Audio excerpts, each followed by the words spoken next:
Assalamualaikum warahmatullahi wabarakatuh.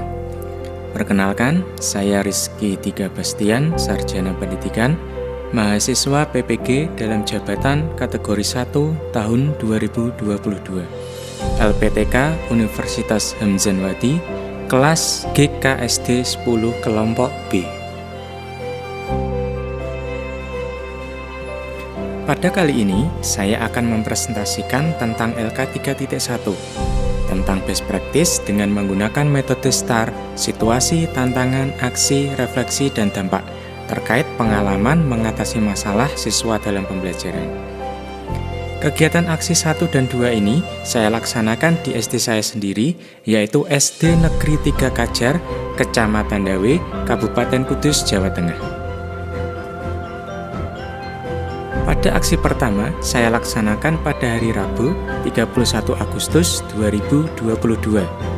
Dan aksi yang kedua pada Rabu 14 September 2022. Tujuan yang ingin dicapai adalah: yang pertama, pada aksi 1, meningkatkan hasil belajar peserta didik kelas 3, tema 1, subtema 2, mata pelajaran Bahasa Indonesia, materi pertumbuhan dan perkembangan manusia.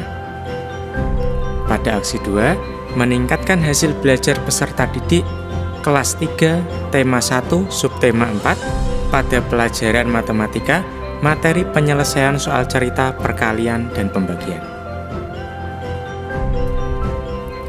Adapun latar belakang yang mendasari dari aksi 1 dan aksi 2 ini, yang pertama, pada aksi 1 disebabkan karena kurangnya motivasi peserta didik untuk belajar, pembelajaran masih berpusat pada guru, pembelajaran tanpa media yang menarik, guru kurang dalam menggunakan metode yang cocok dengan karakteristik peserta didik dan materi, yang mengakibatkan peserta didik kesulitan dalam memahami materi, terutama pada pertumbuhan dan perkembangan pada manusia, sehingga hasil belajar peserta didik kurang atau masih di bawah kriteria ketuntasan minimal atau KKM.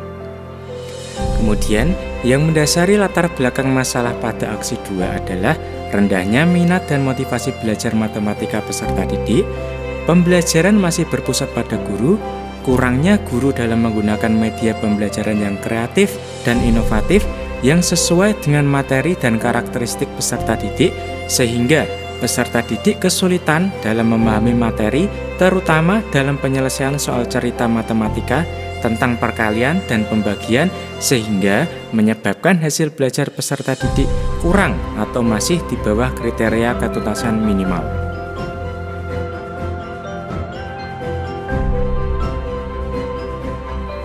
Praktik pembelajaran ini sangat penting untuk dibagikan, karena praktik pembelajaran ini dapat menjadi motivasi bagi saya maupun guru lain dalam mendesain pembelajaran yang kreatif dan inovatif yang tidak lepas dari karakteristik peserta didik dan materi pembelajaran. Praktik pembelajaran ini juga menjadi referensi dan inspirasi guru-guru lain yang mengalami masalah yang sama, yang tentunya bertujuan untuk meningkatkan hasil belajar peserta didik. Adapun peran dan tanggung jawab saya dalam aksi 1 dan 2 ini adalah sebagai guru maupun fasilitator yang bertanggung jawab dalam mendesain pembelajaran yang kreatif, inovatif, menantang, dan menyenangkan, dengan menggunakan model, metode, dan media pembelajaran yang sesuai dengan materi dan karakteristik peserta didik, sehingga dapat meningkatkan hasil belajar peserta didik yang pada akhirnya tujuan pembelajaran dapat tercapai. Berdasarkan latar belakang penyebab dari permasalahan aksi 1 dan 2 di atas, tantangan yang harus dihadapi guru yaitu: yang pertama, guru harus merencanakan pembelajaran yang mampu membuat peserta didik aktif. Yang kedua, membuat media pembelajaran yang dapat membuat peserta didik terlibat aktif dan tertarik pada pembelajaran. Yang ketiga, membuat pembelajaran yang berbasis student center. Yang terlibat dalam kegiatan aksi 1 dan 2 ini adalah: yang pertama, saya sendiri sebagai pelaksana kegiatan. Yang kedua, kepala sekolah dan guru atau teman sejawat yang memberikan masukan dan pertimbangan dalam menentukan pembelajaran yang inovatif dan kreatif. Yang ketiga, Ibu Yuniar Lestari MPD selaku dosen pembimbing. Yang keempat, Bapak Nursali SPDSD selaku guru pamong. Yang kelima, semua peserta didik kelas 3 SD Negeri 3 Kajar. Berdasarkan tantangan yang dihadapi guru, langkah-langkah yang saya lakukan adalah yang pertama, mengidentifikasi masalah dengan merefleksi diri, wawancara kepada kepala sekolah dan teman sejawat. Yang kedua, mencari akar penyebab masalah. Yang ketiga, melakukan kajian literatur dan wawancara kepada kepala sekolah dan teman sejawat. Yang keempat, menentukan akar penyebab masalah dan solusi yang tepat. Yang kelima, merencanakan aksi. Dan yang terakhir, melakukan rencana aksi. Strategi yang saya lakukan untuk tantangan di atas adalah yang pertama, membuat dan menggunakan media pembelajaran yang dapat menarik minat siswa untuk belajar. Pada aksi 1, saya menggunakan media pembelajaran berupa PPT, video ilustrasi, dan kartu bergambar tentang pertumbuhan dan perkembangan manusia. Media ini dibuat oleh saya sendiri dengan berbagai referensi dari internet dan buku tema 1 kelas 3. Pada aksi 2, saya menggunakan media berupa PPT, video pembelajaran, dan media papan polia untuk menentukan urutan penyelesaian soal cerita tentang perkalian dan pembagian. Media ini juga saya buat sendiri dengan mencari referensi dari internet dan buku tema 1 kelas 3. Strategi yang kedua yaitu dengan memilih model pembelajaran inovatif. Pada aksi 1 dan 2, saya menggunakan model pembelajaran yang sama, yaitu model pembelajaran Problem Based Learning atau PBL, yang menurut saya cocok dengan karakteristik siswa, materi yang ada, serta dapat membuat siswa lebih aktif. Strategi yang ketiga yaitu meningkatkan keaktifan peserta didik.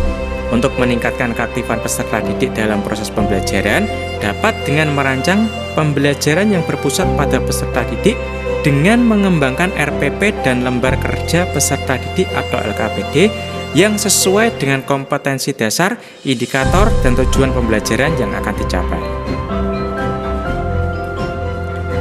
Adapun yang terlibat dalam kegiatan ini adalah yang pertama, saya sendiri sebagai pelaksana kegiatan. Yang kedua, kepala sekolah dan guru atau teman sejawat yang memberikan masukan dan pertimbangan dalam menentukan pembelajaran yang inovatif dan kreatif. Yang ketiga, Ibu Yuniar Lestari MPD selaku dosen pembimbing. Yang keempat, Bapak Nursali SPDSD selaku guru pamong. Dan yang terakhir, peserta didik kelas 3 SD Negeri 3 Kajar. Berikutnya adalah dampak aksi 1 dan 2 yang telah dilaksanakan. Dampak dari aksi 1 dan 2 yang telah dilaksanakan yaitu hasil yang dirasakan sangat efektif dan positif. Ini dapat dilihat dari yang pertama, penggunaan media pembelajaran inovatif dapat meningkatkan pemahaman peserta didik tentang materi yang menjadikan hasil belajar peserta didik meningkat dan mencapai KKM. Yang kedua, pemilihan model pembelajaran inovatif yaitu PBL Problem Based Learning dan aktivitas pembelajaran yang berpusat pada peserta didik sangat membantu dalam meningkatkan partisipasi aktif peserta didik dalam pembelajaran.